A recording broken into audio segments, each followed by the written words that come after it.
যেন না চলে আসে, এই জন্য খেয়াল করতে হবে। যারা চাকরি করেন, চাকরিজীবীদের জন্য কথা হলো, এই ওয়াজগুলো কিন্তু সব মাহফিলে পাবেন না। এটা গুরুত্বপূর্ণ কথা। এই যে ওয়াজ মাহফিল, হজে গেলেন, যে কোনো ইবাদত, ইবাদত কবুলের পূর্ব শর্ত হালাল খাওয়া, এটাই বড় ওয়াজ। হালাল খেতে হবে। এই যে আমরা যারা চাকরি করি, মনে করেন আপনি সরকারি চাকরি করেন অথবা বেসরকারি চাকরি করেন, আপনার জন্য নির্ধারিত কিছু সময় বরাদ্দ করা আছে। এই সময় আপনাকে ডিউটি করতে হবে।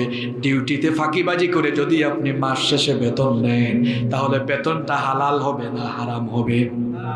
আরো জোরে বলেন। তাহলে নিজের বিবেককে প্রশ্ন করেন, আমি কি ফাঁকিবাজি করে হালাল নিচ্ছি না হারাম নিচ্ছি? সচেতন হয়ে যান, 2 নাম্বারই করবেন না। আর যারা ব্যবসা বাণিজ্য করেন, ভাইরা শুনেন, ব্যবসায়ীদের কপাল অনেক ভালো, কারণ চাকরিজীবীদের ব্যাপারে এত সুন্দর হাদিস নাই, কিন্তু ব্যবসায়ীদের ব্যাপারে আল্লাহর নবীর সুন্দর একটা হাদিস আপনাদেরকে শোনাই। নবীজি বলেছেন, আত-তাজিরুস সাদুকুল আমিনু মা'আন নাবিয়িনা ওয়াস-সিদ্দিকিনা ওয়াশ-শুহাদা'i ওয়াস-সালিহিন। নবীজি বলেছেন, সততার সাথে, বিশ্বস্ততার সাথে ব্যবসা বাণিজ্য সম্পন্ন করবে যারা, নবী, সিদ্দিকিন, শুহাদা এবং সালেহিনদের সাথে কিয়ামতের দিন এক জান্নাতে থাকবে তারা। সৎভাবে হালাল তরিকায় ব্যবসা করলে নবীর সাথে আপনাকে জান্নাতে যিনি রাখবেন তিনি কে? এজন্য আসুন সিদ্ধান্ত নেই আমরা কোনো হারাম উপার্জন করব। রাজি আছেন তো সবাই? আর যুবক ভাইদেরকে বলবো, এই যৌবন বয়সে যৌবনের কদর করার পাশাপাশি আব্বা আম্মার খেদমত করতে হবে।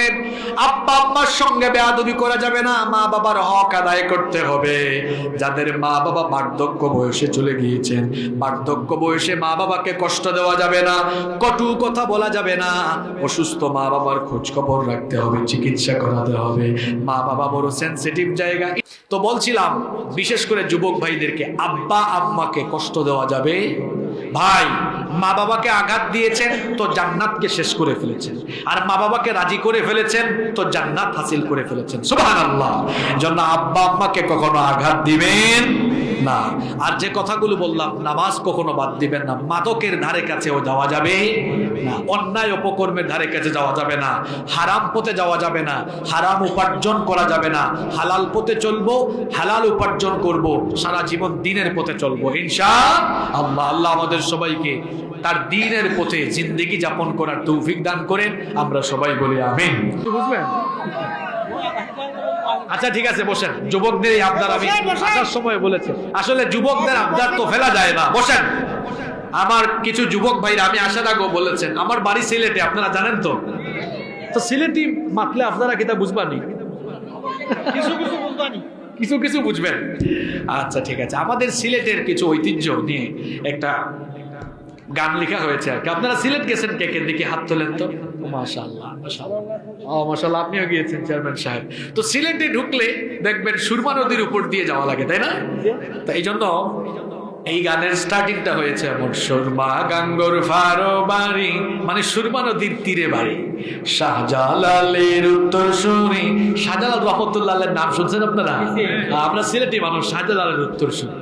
সুরমা গাঙ্গর ফারো বাড়ি, শাহজালালের উত্তর শুনি, দেশ বিদেশ বেটা গিরি, আমরা হকল সিলটি, আমরা হকল সিলটি, আমরা হকল সিলটি, আমরা হকল সিলটি। সিলেটর কমলার বাগান, খাইলে জোড়ায় হকলর ফোরান। সিলেটের কমলা খেয়েছেন আপনারা? এটা প্রাণ জুড়ে যাওয়ার মতো। সিলেটর কমলার বাগান, খাইলে জোড়ায় হকলর ফোরান। সিলেটর সানা খাইলে বাই দিন খাটতো না একদিন, দিন খাটতো না একদিন। সুরমা গাঙ্গর ফারো বাড়ি, শাহজালালের উত্তর শুনি, দেশ বিদেশ বেটা গিরি, আমরা হকল সিলটি, আমরা হকল সিলটি। সৌদি আরব, আবু ধাবি, কাতার, দুবাই, লন্ডন যাবি।